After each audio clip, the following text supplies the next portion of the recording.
This video is for the people who always start and stop learning English. And every time they stop and repeat the cycle, they feel guilty, frustrated. They can't make progress beyond the beginning. And as a result, learning English becomes a burden, becomes heavy, far from being something pleasant. As a teacher, I have seen this happen many times, and I'm recording this video today to help you break this cycle and build a strong relationship with English. If you manage to build a strong relationship with English, you won't simply stop practicing or studying. You won't simply abandon it every time unforeseen circumstances appear, every time you have a busy week or your routine has to change. All these situations will happen inevitably. We're gonna have to find a way to keep going despite all that. So let me tell you about something that happened a month ago. I had a class with a new student, and during that class, he told me that that was the last time he was going to try to learn English. And if it didn't work this time, he would give up. And I have to tell you, that was not the first time I heard these words. I've heard it many times, countless times from different people. Well, so we made a plan for him to get back on track. Voltar pros eixos. And this plan was based on his interests, his needs, and main difficulties. And at the end of that class, he told me he was feeling very excited, inspired, and ready to put the plan into action. And he actually did it. He managed to put the plan into action for the next couple of weeks. But then something happened. Of course, something always happens. That's life. His coworker was going on vacation for 15 days, I guess, 2 weeks. So he would have to deal with an extra workload. And of course, he wasn't going to be able to keep up with the plan as he wanted. He would have to adapt to this new routine if he wanted to fit English into that. But that felt a little frustrating in his words. He told me that if he wasn't able to study properly, then maybe it was better to just take a break. And of course, he knew it wasn't a good decision. He should have managed, he should have found another way to keep up with it, but he couldn't, he didn't. What happens next is, after those 2 weeks, he was the one going on vacation. And that could have been a great opportunity for him to catch up on his studies. But he was tired. He had been working overtime for the past 15 days. He was feeling too stressed out and he really had to take a break from everything. And I get that. I think that everybody needs a break sometimes. And since he was already taking a break from English, that didn't seem to be so bad after all. So a month went by. A month, 30 days went by. When he came back to have another class with me, he was feeling embarrassed and frustrated and kind of guilty because in the end, he hadn't made any progress. And here we go again. He finds himself repeating the cycle. And that's why we have to find a way to build a strong relationship with English that goes beyond your lessons and the course you're taking. Because truth be told, we're always going to find valid reasons to stop. Life will keep being totally unpredictable. So first of all, I would say that we have to abandon that idea of making linear progress, because life is not linear. It's full of ups and downs. We're not going to be able to study as much as we want, the way we want, every single day. And that's what we're going to talk about in this video. I have 3 tips for you to navigate these everyday challenges without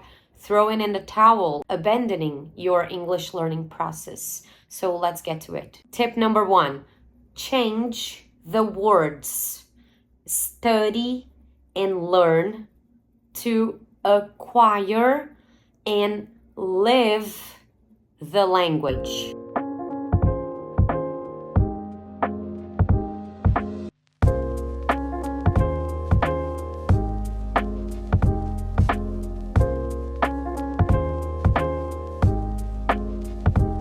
So approaching English from this perspective is too limited. And this change, studying and learning English to acquiring and living the language, will bring you a new perspective of what has to be done, what needs to be done. It's not only about learning and studying. It's not only about classes. It's not only about grammar. It's not only about rules, about what the right word is, if I should use will or going to, and when to use in, on, and at. All these things are important, but learning English has to go beyond that. If we think about acquiring, if you want to acquire something, you have to be exposed to it. It has to be all around you, and then you're going to acquire it.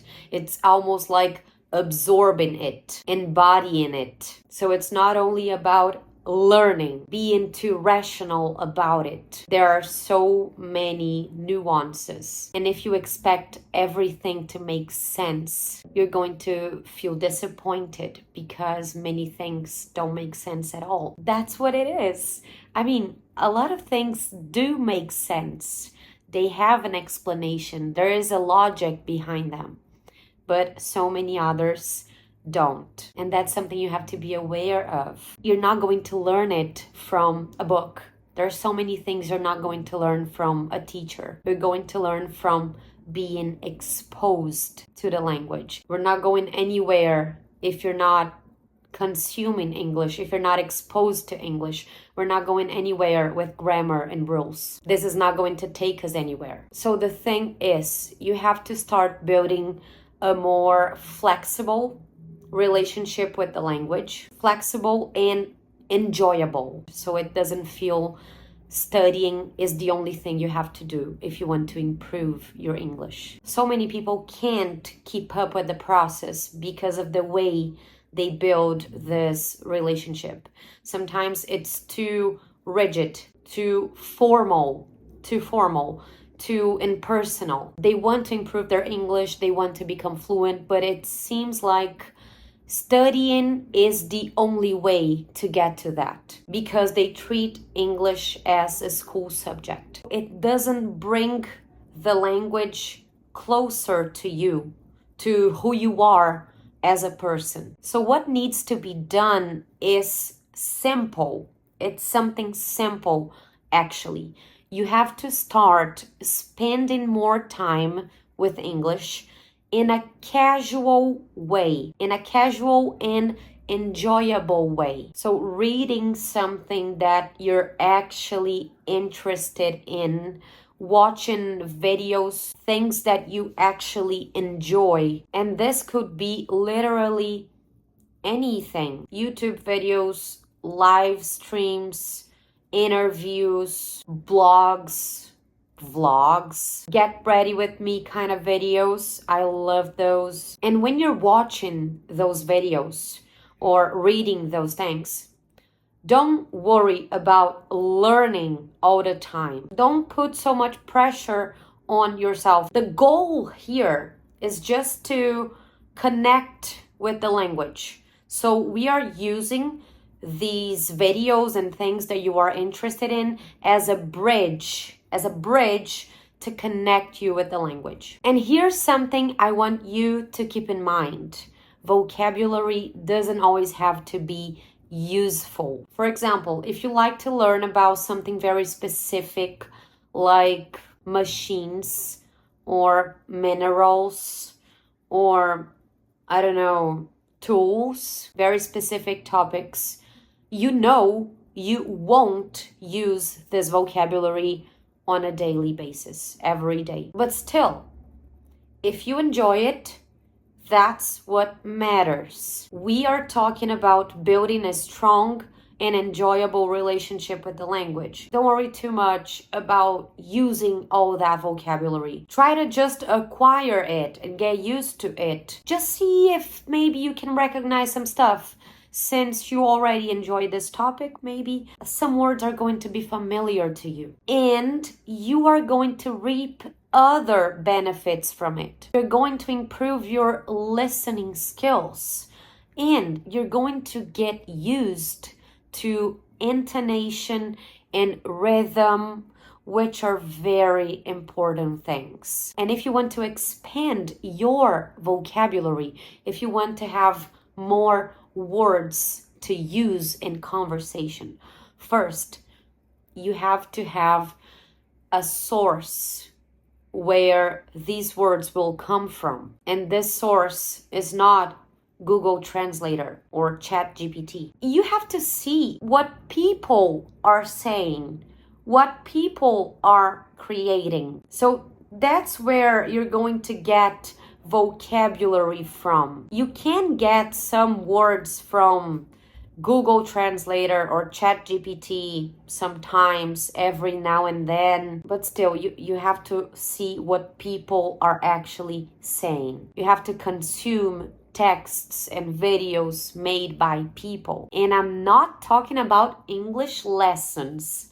I'm talking about random videos about random topics from random people speaking in English. So that's tip number 1. Build an enjoyable relationship with English and stop treating it as a school subject, as a set of rules to be memorized. Stop approaching English from this narrow point of view. Expand it. Expose yourself to it. Go and find what people are actually saying, what words they use, what expressions they use. Listen to people. That's going to help you a lot. That's it. That's tip number 1. So let's get to tip number 2. Tip number 2 is for those who abandoned their English learning process. And the tip is just get back. Just get back to it. No one cares.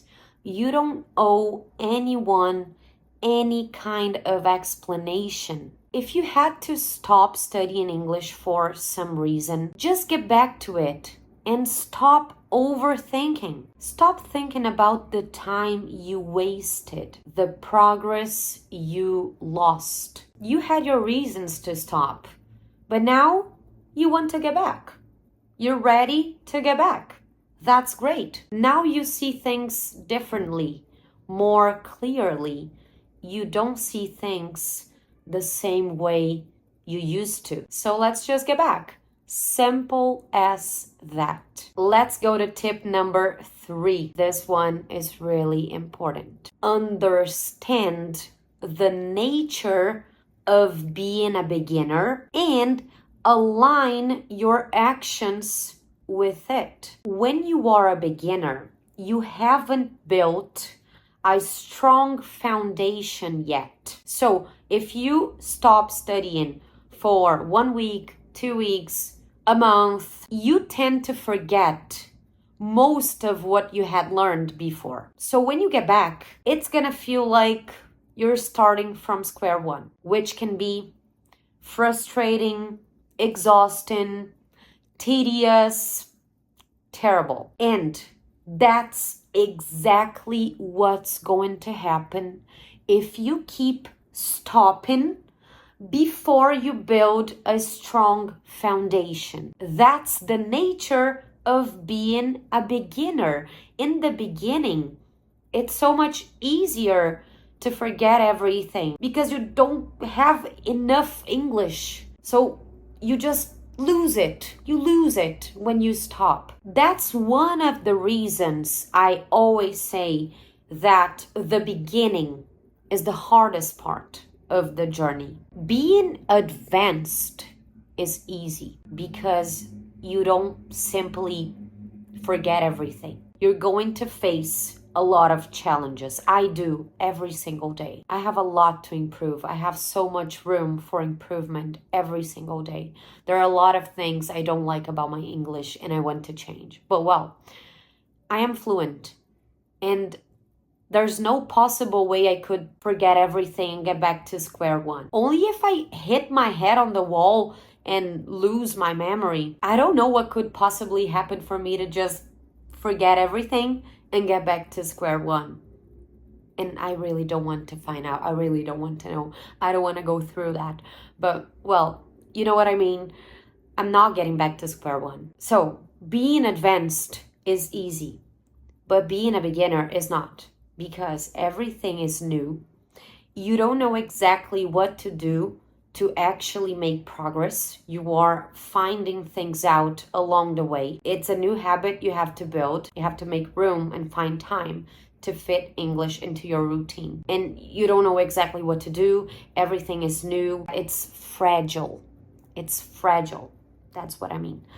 The beginning is fragile. You are learning English, trying to learn English, but you're also learning how to learn English. It's a mess. And that's why most people give up in the beginning. Most people give up in the beginning. If they are intermediate students, for example, English is already part of their lives.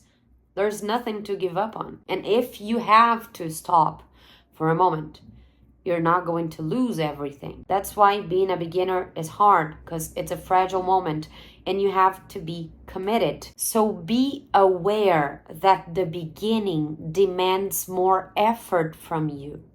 And if you give up, if you abandon it, every time something unexpected comes your way, you'll end up back at square one. And if you don't want to start over and over again, if you don't want to go through the cycle over and over again, you have to do your best, do what you can to make English part of your routine.